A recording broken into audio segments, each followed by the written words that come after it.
ऐसे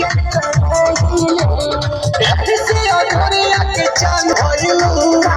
ऐसे अधूरिया के चांद भइलू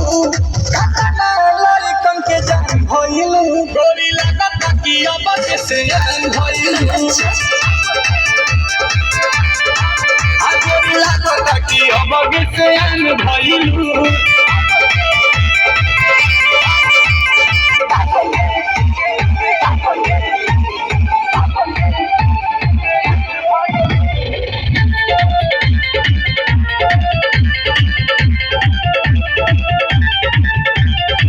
पिछले बारांड बाड़ू गुची करेलू बात ऊंची मोबाइल बाटी मांड तहार बूची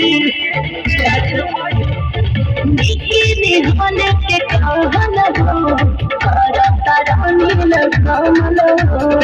हरी हीरा के खान भइलू हरी हीरा के खान भइलू कतना लोही कन के जान भइलू गोरी लागत कि अमगे से जान भइलू गोरी लागत कि अमगे से जान भइलू देखी अब बगला मत जइबा।